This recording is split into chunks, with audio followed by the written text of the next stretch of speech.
Selamat datang di channel kesayangan Anda, Belajar Bersama Pak Jai Berbagi. Langsung saja di sini kita langsung ke pengertiannya atau ke dasar-dasarnya di Google Colab ya. Di sini teman-teman pastikan sudah mempunyai akun Gmail ya. Kalau sudah punya akun Gmail ya, pastikan akun Google Gmail itu teman-teman tidak lupa dengan passwordnya ya. Nah, di sini teman-teman untuk cara masuk di Google Colab-nya bisa search atau searching di browser ya. Pastikan teman-teman menggunakan browser. Kalau menggunakan HP itu juga harus melalui browser ya atau Google Chrome ya. Silakan nanti teman-teman bisa ketikkan yaitu Google Colab ya. Nanti di sini masuk di Welcome to Collaboratory ya. Yang miliknya Google yaitu Google Colab ya. Nah, di sini nanti tampilan awalnya akan muncul seperti ini ya. Nanti teman-teman tidak usah bingung, langsung saja new notebook ya. Nah, diklik saja new notebook ya. Ini sambil menunggu.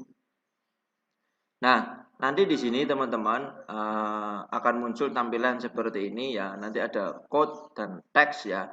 Pastikan nanti kalau mungkin ini masih baru ya, teman-teman masih baru membuka, di sini akan banyak tampilan-tampilan itu silakan dihapus saja semuanya sampai bersih ya. Sampai bersih, untuk hapusnya bisa klik tombol ini, hapus di sini ya.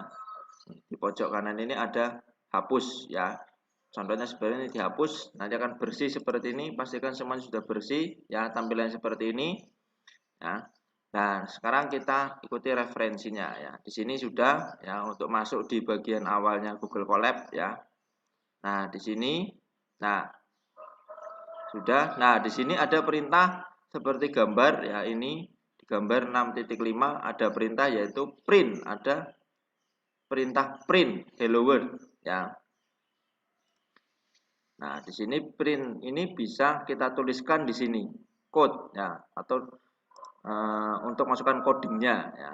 Di sini kita coba print kurung buka tanda petik hello world ya.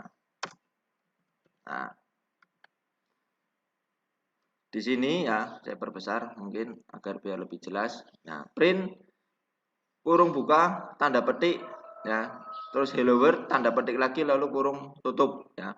Ini adalah format penulisan print ya. Fungsi print ini adalah untuk menampilkan sebuah teks ya kepada user ya. Nah, contohnya kalau kita runningnya kita menggunakan ini ya. Nah, nanti ini akan muncul tulisan hello world ya.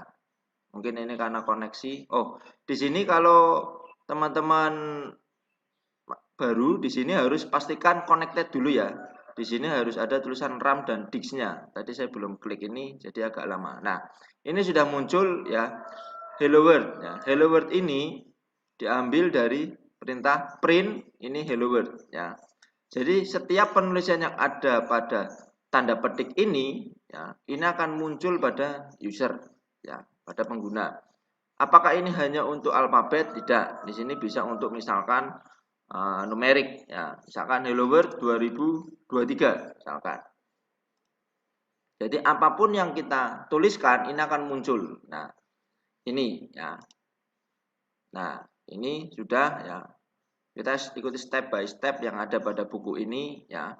Jadi perintahnya print yaitu tadi untuk menampilkan ya, menampilkan sebuah tampilan kepada pengguna ya. Kita berinteraksi di sini ya.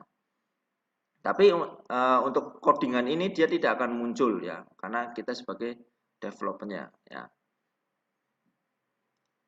Setelah itu di sini kita coba menganalisis yaitu di latihan 1 di perintah print. Nah, di sini latihan 1 ini ya, mungkin saya perbesar ya.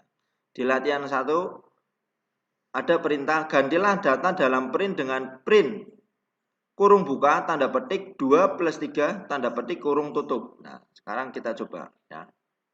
Nah, ini kita copy saja ya. Enter, kita copy ya biar lebih mudah.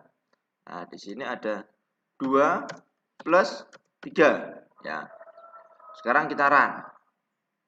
Nah, di sini muncul apa? 2 plus 3, ya. Muncul 2 plus 3. Ya. Karena apa? Alasannya kenapa dia tidak diolah, ya. Karena di sini adalah diberikan tanda petik, ya. Jadi di sini tidak ada pengolahan, ya. Nah, sekarang kita masuk lagi di latihan kedua. Kemudian ganti kembali data dalam print dengan print 2 plus 3. Ya. Di sini perbedaannya tidak menggunakan tanda petik. Ya. Sekarang kita coba lagi. Kita copy ya biar tahu nanti perbedaannya apa. Ya. Di sini kita hilangkan tanda petiknya. Ya. Nah, kita run. Nah, perbedaannya adalah di sini saat kita menggunakan tanda petik di 2 plus 3 ini, dia muncul 2 plus 3. Ya. Tapi saat itu tidak ada tanda petiknya, ini menjadi sebuah proses atau pengolahan. Ya. Nah, jadi proses 2 plus 3 itu berapa? 5. Ya. Muncullah pada user itu adalah hasil proses dari 2 plus 3. Ya. Jadi di sini ada perbedaan antara tanda petik, ya, menggunakan tanda petik dan tidak menggunakan tanda petik. Ya.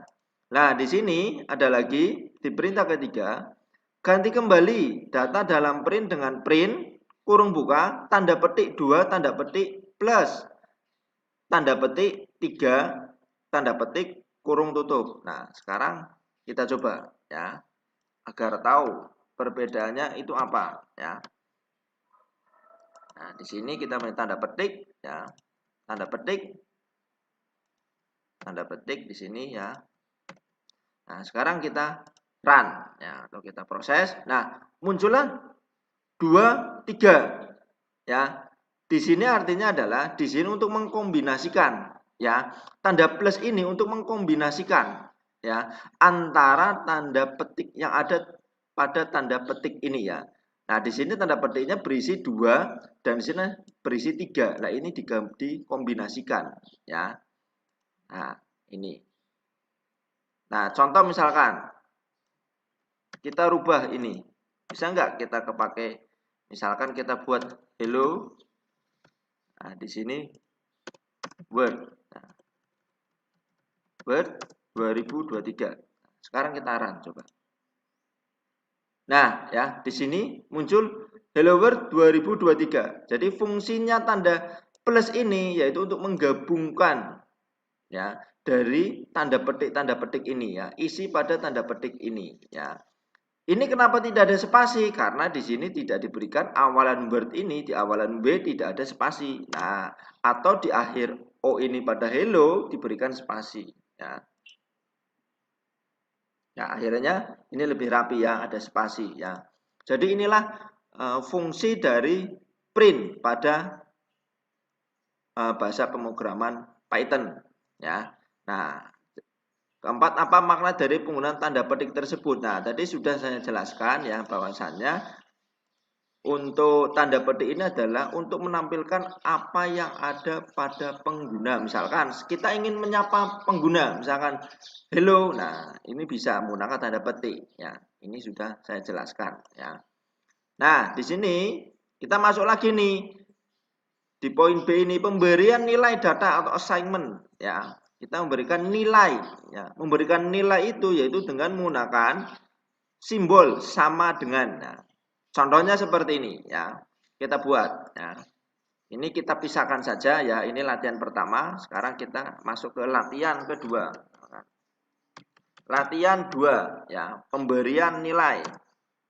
Misalkan gini, pemberian nilai ya. Nah, sudah di sini kita klik plus code lagi ya. Jadi untuk teks ini tadi adalah untuk seperti judul ya atau memberikan keterangan bahwa codingan ini mengcoding proses apa ya. Ini sebagai keterangan saja ya dan tidak muncul pada pengguna ya. Oke, di sini kita coba bil 1 sama dengan 10, bil 2 sama dengan 5. Jumlah sama dengan bil 1 plus bil 2 jumlah. Nah, sekarang kita coba. Ya, bil 1 sama dengan 10. Bil 2 sama dengan 5. Nah, jumlah sama dengan bil 1 ditambah bil 2. Di sini jumlah ya. Nah, kita run coba hasilnya apa? 15 ya. 15 ini ambilnya dari mana ya? Ambilnya dari prosesnya. Pertama di coding kita di bahasa pemrograman Python kita di sini dituliskan build 1 sama dengan 10, build 2 sama dengan 5 ya. Nah, di sini jumlah sama dengan build 1. Build 1 ini diambil dari mana? Dari build 1 ini 10 nilainya, yang diambil adalah 10 ya. Plus build 2 ya. Nilainya berapa build 2? Diambil dari sebelumnya yaitu 5. Jadi di sini jumlah mengolah ya atau memproses penjumlahan yaitu build 1 dan build 2. 10 ditambah 5. Pengolahannya dari mana perintahnya? Dari tanda plus ini ya. Ini jadi 10 ditambah 5 berapa? 15 ya. Nah, yang namanya build 1 itu apa? Build 2 itu apa? Dan yang 10 dan 5 itu apa? Di sini akan saya jelaskan ya. Nah, di sini tadi ada build 1 dan build 2 ya. Build 1 dan build 2 ini ya, build 1 dan build 2 ini adalah dia namanya apa? Adalah deskripsi. Deskripsi salah. Itu namanya variabel. Mohon maaf ya. Di sini namanya adalah variabel ya, namanya variabel ya. Variabel ini terserah teman-teman misalkan ingin menunjukkan rumus. Nah, misalkan panjang kali lebar kali tinggi ya kan.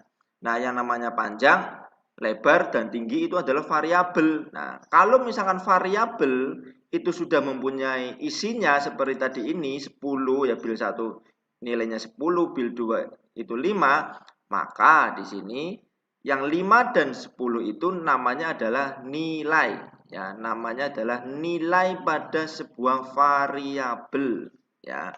Jadi variabel itu tidak hanya berisi nilai ya, tidak hanya berisi nilai ya, seperti 10 dan 5, tetapi variabel juga bisa berisi adalah proses dari pengolahan beberapa variabel. Ya, contohnya seperti ini ya, build 1 dan build 2. Build 1 dan build 2 ini adalah variabel, tapi build 1 dan build 2 mempunyai nilai. Makanya di sini walaupun variabel di sini berisi beberapa variabel ya, di sini bisa diolah karena apa? Build 1 dan build 2 mempunyai nilai ya. Itu ya. Nah, di sini jumlah ini adalah juga namanya variabel. Terserah ini bisa dituliskan misalkan hasil, ini terserah juga bisa. Tapi kita mengikuti di buku itu adalah jumlah ya. Ini ya. Nah, di sini latihan 2. Jika diperhatikan ada beberapa nama variabel yang digunakan dalam gambar 6.6 ya. Jadi ada berapa variabelnya di sini? Ada berapa? Ada 3 ya. Pertama variabel build 1, yang kedua build 2, yang ketiga adalah jumlah ya. Jadi ada 3 variabel ya. Jadi apa makna dari baris kedua dan ketiga dalam gambar 6.6? Ya, tadi sudah saya jelaskan bahwa variabel itu mempunyai nilai. Salah satunya di baris kedua dan ketiga yaitu build 1 dan build 2 ya. Itu ya. Nah, di sini ada lagi nih latihan 3. Nah, sebelum perintah menjumlahkan baris 3 ya, yang tadi di gambar 6.6 ini ya, tambahkan baris perintah untuk mencetak build 2 tanpa menggunakan perintah print. Ya, tanpa menggunakan perintah print ya. Nah, contoh kita seperti ini. Tuliskan build 2. Ya. Build 2. Nah, sekarang kita running. Hasilnya masih tetap. Karena apa? Ya, karena di sini build 2 tidak berisi nilai ya. Jadi build 2 ini nilainya masih sama, ya kan? Masih sama. Nilainya berapa? 5. Kecuali seperti ini. Saya ilustrasikan seperti ini. A sama dengan B ya. B sama dengan C ya. Di sini ada A sama dengan A sama dengan C ya. Terus ada pertanyaan. Ada pertanyaan seperti ini. A sama dengan berapa? Ada pertanyaan nilai A itu berapa? Apakah nilai A itu B? Apakah nilai A itu C? Nah, jawabannya di sini adalah nilai A adalah C. Karena apa? Dari bahasa pemrograman dia menjelaskannya harus urut atau prosesnya harus urut ya. Kalau kondisi awalnya dia B dan kondisi akhirnya C, dari bahasa pemrograman itu yang diambil adalah nilai yang terakhir ya. Ya, jadi di sini kenapa A sama dengan nilainya C? Karena kondisi terakhir A itu sudah berubah menjadi C. Itu alasannya ya. Kalau tadi misalkan di sini tidak ada nilai, ya tidak ada nilainya, di sini masih tetap menjadi A sama dengan B. Ya, karena apa? Ini adalah kondisi awal dan kondisi akhir. Ya, nilai dari variabel A itu ya. Jadi yang dimaksud pada penjelasan ini itu adalah kenapa dia nilainya masih tetap ya karena tidak ada pembaruan pada nilai bil 2 jadi masih tetap ya. Nah, di sini dapatkah bil 2 tercetak di hasil eksekusi? Jawabannya adalah tidak. Nah, yang kedua, kemudian sekarang tambahkan perintah print pada baris untuk mencetak bil 2 dan jumlah. Nah, contohnya seperti ini ya. Nah, sekarang kita coba ya. Di sini kita perbarui. Di sini ada print ya. Ada print tadi gimana? Print kurung buka bil 2. Nah, kurung tutup. Di sini juga diberikan perintah. Diberikan perintah print. Ya. Ini ya. Nah, sekarang kita run coba. Nah, munculnya kok seperti ini? Ya, kenapa munculnya seperti ini? Karena di sini ada perintah print. Print ini mencetak variabel. Nah, variabel ini dia mempunyai nilai yaitu 5 ya. Nah, muncullah 5. Nah, di sini jumlah ya ini 15 diambil dari variabel jumlah ini yang ada pengolahannya ini ya. Jadi itu pengertiannya ya. Kalau misalkan seperti ini ya, misalkan kita menuliskan print bil 2, ternyata di sini tidak ada variabel bil 2 ya. Apa yang terjadi? Kita run. Nah, tuh di sini masih sama karena oh ini tersimpan ya, masih tersimpan ya. Seharusnya di sini terjadi sebuah error ya. Kalau di sini terjadi sama seperti ini ya, seharusnya itu error ya. Itu tidak boleh ya. Itu ya. Karena di sini tidak dijelaskan bahwa bil 2 itu apa ya. Nah, itu ya. Seharusnya di sini error mungkin karena di sini masih tersimpan data yang tadi ya. Mungkin itu. Contoh kita coba lagi misalkan print. Print di sini misalkan kita coba di sini. Nah, tuliskan misalkan panjang. Kita tidak memberikan variabel panjang misalkan. Nah, di sini error, ya kan? Nah, kalau tadi di sini karena mungkin masih tersimpan ya di modulnya atau di library-nya ya. Nah, di sini yang saya maksud kenapa itu harusnya error? Di sini print panjang ya. Karena di awalnya di sini tidak dijelaskan variabel panjang itu apa. Makanya di sini error ya. Itu ya. Nah, jadi di sini teman-teman paham ya antara perbedaannya tadi antara tadi yang menggunakan print ya, terus di sini variabel dan nilai teman-teman harus sudah paham ya, itu ya. Nah, ini saya kembalikan lagi. Nah, udah di sini ya. Nah, dapatkah kedua variabel tersebut tercetak? Jelas tercetak karena ada perintah print itu ya. Nah, di sini banyak nilai untuk satu variabel atau array ya. Di sini masuk di materi array ya. Nah, nanti teman-teman bisa cari pengertiannya array itu apa ya. Jadi array itu adalah kita menyimpan sebuah data ya pada sebuah coding ya. Nah, di sini contohnya seperti ini ya. Kita masuk di array ya. Kita buat dulu, kita pisahkan dulu ya. Ini teks ya. Ini array ya. Setelah itu kita code ya. Kita tuliskan nih data sama dengan nah, ini kurung ini kurva 10 9 7 8 10 9 7 8 8 10 8 10 8. Ini adalah data ya. Terus kita print data 1 ya. Kita print data 1 ya. Saya akan jelaskan di sini apa itu array, cara kerja array itu seperti apa ya. Ini ya. Masuk di sini tadi print data 1 yang diminta. Ini print data. Nah, di sini data 1 ya. Kita run dulu satu persatu ya. Munculnya apa? Kok 9? Ya, maksudnya data 1 itu apa sih ya? Ya. Ini coba. Ini saya kopikan dulu ya. Ini saya copy, nanti saya jelaskan. Nah, di sini saya kopikan. Di sini ya. Nah, di sini kenapa tadi munculnya 1 ya? Alasannya seperti ini. Yang namanya array itu dihitung dimulai dari angka 0 ya. Ini 0, ini 1, ini 2 ya. Ini 3 ya, ini 4, ini 5 ya. Itu ya. Array itu dimulai dari angka 0. Kenapa tadi munculnya 9? Karena diminta di sini adalah data 1.